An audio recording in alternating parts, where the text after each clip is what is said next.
नमस्कार दोस्तों, कैसे हैं आप। आशा करती हूँ ठीक होंगे और सुरक्षित होंगे। दोस्तों, आज बात करेंगे गुप्त नवरात्रों के बारे में। गुप्त नवरात्रों में गुप्त रूप से एक आसान सा उपाय करें जिससे आपकी सारी मनोकामना पूरी होगी। चलिए आगे वीडियो प्रारंभ करते हैं, लेकिन इस चैनल पर अगर आप नए हों तो चैनल को सब्सक्राइब कीजिए और वीडियो को लाइक कीजिए और कमेंट में जय माता रानी अवश्य लिखिए। माघ माह के गुप्त नवरात्रि यानी 2023 के 22 तारीख को गुप्त नवरात्रि शुरू होने जा रहे हैं। ये साल 2023 के पहले नवरात्रि हैं, यानी कि माता रानी की महाविद्याओं की पूजा करने के नवरात्रि, यानी कि गुप्त रूप से अपनी मनोकामना पूर्ण करने के नवरात्रि, अपनी आदि अधूरी इच्छाओं को पूरा करने के नवरात्रि। हमारी दोस्तों बहुत सारी ऐसी इच्छाएं होती हैं जो कि हम किसी से कह भी नहीं पाते, किसी से शेयर नहीं कर पाते और उन परेशानियों को सह नहीं पाते, उन कष्टों को झेल नहीं पाते।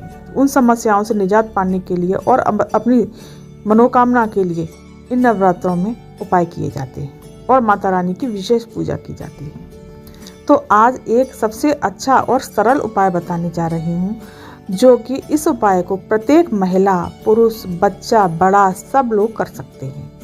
लेकिन दोस्तों, इसमें समय निश्चित होता है। दोस्तों, गुप्त नवरात्रों में जो गुप्त रूप से पूजा होती है माता रानी की, वो साधारण समय पर नहीं होती। इसके लिए समय निश्चित होता है। अगर उपाय कर रहे हैं तो आप इन दिनों रात्रि में अगर पूजा पाठ करें तो विशेष ही फल देती है। आप रात्रि के 10 से लेकर सुबह के टाइम तक पूजा करनी है। अगर आप गुप्त रूप से उपाय करना चाहते हैं तो आपको करना क्या है दोस्तों, आप सबसे पहले एक समय निश्चित करेंगे कि किस समय पर आपको ये पूजा करनी है। और दोस्तों, आपको एक बात बता दें कि ये माता रानी का ये गुप्त उपाय करेंगे तो देखो, माता रानी की तो माता रानी के महाविद्याओं की पूजा करो या माता रानी के 9 स्वरूपों की पूजा करो, पूजा तो हमेशा ही अच्छा फल देती है। गुप्त नवरात्रों में आप भ्रमित हों कि हमारे यहाँ इन गुप्त नवरात्रों में पूजा नहीं होती या पाठ नहीं किया जाता, तो हम करें कि नहीं करें। अगर हमारे यहाँ व्रत नहीं होता, पूजा पाठ नहीं होता, तो ये हमें करना चाहिए कि नहीं करना चाहिए। ये देखो दोस्तों, आपकी अपनी इच्छा है। आप करना चाहते हैं तो कर सकते हैं, नहीं तो कोई दिक्कत नहीं है। अगर आपके यहाँ व्रत होते नहीं तो आप नहीं करना चाहते तो बिल्कुल मत करिए, लेकिन हाँ, आप उपाय अवश्य कर सकते हैं। और अगर आप व्रत को करना चाहते हैं तो वैसे ही रखना है जैसे नवरात्रों के व्रत नॉर्मली रखा जाता है, ऐसे ही पूजा पाठ करनी है, ऐसे ही व्रत रखे जाते हैं। इसकी व्रत पूजा करने में आपको कोई संकोच नहीं करना चाहिए। आप इसकी पूजा भी कर सकते हैं और आप सबसे अच्छी बात यह है कि बिना व्रत रखे ये उपाय बिल्कुल कर सकते हैं, कोई दिक्कत वाली बात नहीं है। तो ये निश्चित समय आपको पहले भी बताया है, जैसे कि आपको रात्रि के 10-11 बजे के बाद में सुबह तक, सूर्योदय से पहले तक का समय आप किसी भी टाइम पूजा और ये उपाय कर सकते हैं। तो इसकी पूजा की जाती है विशेष उपायों के लिए, रात्रि में पूजा की जाती है विशेष उपायों के लिए।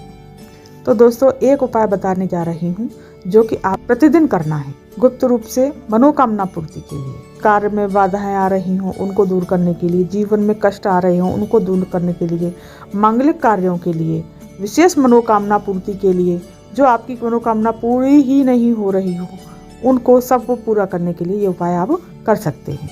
जो भी आपके दिल में इच्छा है, नौकरी की, प्रमोशन की, व्यापार की, धन की, दौलत की, जो भी मनोकामना आपकी है वो आप कर सकते हैं। जो भी इच्छा है ये आप महामाई के चरणों में अर्जी लगाएंगे और अरदास लगाएंगे तो जरूर ही जरूर महामाई आपकी इच्छा अवश्य पूरी करेंगे। तो आपको एक निश्चित समय ले लेना है कि रात्रि के 11 बजे करना है, कि मुझे 12 बजे करना है, कि 1 बजे करना है या सुबह के 6 बजे करना है। आपको निश्चित समय, उसी समय पर डेली आपको ये पूजा करनी है। अब चलिए जानते हैं कि कैसे करना है। आपको एक बतासा लेना है। बतासा तो आप जानते ही होंगे, गोल गोल खांड का बतासा होता है। माता रानी का भोग होता है जो कि सफ़ेद रंग का होता है, मीठा बतासा। उस बतासे को ऊपर से थोड़ा सा छेद कर लीजिए, थोड़ा सा तोड़ के उसमें छेद हो जाएगा, उसे तोड़कर उसमें एक लौंग का जोड़ा रख दीजिए। एक दीपक ले लीजिएगा जो कि आपको प्रतिदिन उसी दीपक में आपको उस बतासे को रखकर जलाना है। वो उपाय उसी दीपक में, डेली उसी दीपक में ही करना है। आपको उस दीपक को हर दिन साफ करते रहना है। वो दीपक पीतल का दीपक ले लीजिएगा आप, उस बतासे को उस दीपक में रख दो और उस दीपक में रखने के बाद आप उस बतासे को घी से ढक देना है। आपको पूरा घी से बिल्कुल ढक देना है, दिखाई नहीं देना चाहिए। उस दीपक में उस बतासे को रखने के बाद और उस घी से ढकने के बाद आपको ऐसे बात करनी है जैसे कि हम और आप कैसे बातें करते हैं, अपने दिल की बातें करते हैं, जैसे अपनी बातें उससे कहनी है। जो भी समस्या है, जो भी बातें हैं, जैसे कि हम किसी इंसान से बातें करते हैं, अपनी सारी बातें शेयर करते हैं, इस प्रकार से आपको उस बतासे के साथ में बातें करनी है। तो आपको अपनी सारी बात मन की, दिल से करनी है उससे, जैसे कि आपके सामने स्वयं माता दुर्गा बैठी हूँ। जो भी कष्ट है आप माता रानी से कहिए, जैसे कि कोई भी कष्ट हो आपको। फिर आपको सारी बातें करने के बाद आपको क्या करना है, उस बतासे में जो लौंगा जोड़ा और वो उसके ऊपर से घी कवर किया हुआ रखा है, उसको आपको जला देना है। प्रतिदिन आप निश्चित समय पर ये कार्य करके तो देखिए। 22 जनवरी से लेकर 30 जनवरी तक रिजल्ट आपको तुरंत दिखाई देगा, यानी कि रिजल्ट तो आपको पहले दिन से ही दिखना शुरू हो जाएगा। लेकिन आपको ये उपाय पूरे नवरात्रे छोड़ना नहीं है। अगर आपको कहीं जाना है या शारीरिक कष्ट है तो आप निश्चित कोई ऐसा ही टाइम रखिए जो कि आप जिस टाइम ये कार्य कर सकें। अगर आपकी कोई पीरियड आ जाता है या सूतक पातक हो जाती है या कोई भी दिक्कत हो जाती है तो आप किसी न किसी एक सदस्य को घर में तैयार अवश्य रखिए। आप नहीं कर सकती तो उस इंसान से करवाइए, लेकिन करवाइए जरूर, छोड़ना नहीं। उसको आप नियमित रूप से करिए। और दोस्तों, ये कार्य आपको चुपचाप करना है, किसी को बता के नहीं करना। चुपचाप कर देना है, किसी को बताना चाहिए, लेकिन नियम को नहीं तोड़ना। दोस्तों, ये उपाय बहुत अच्छा है, बहुत अचूक उपाय है। आप इस उपाय को करते हैं तो निश्चित ही निश्चित माता रानी आप पर प्रसन्न अवश्य होंगी। अगर ये वीडियो और ये जानकारी आपको अच्छी लगी हो तो लाइक कीजिए, शेयर कीजिए और सब्सक्राइब कीजिए। धन्यवाद।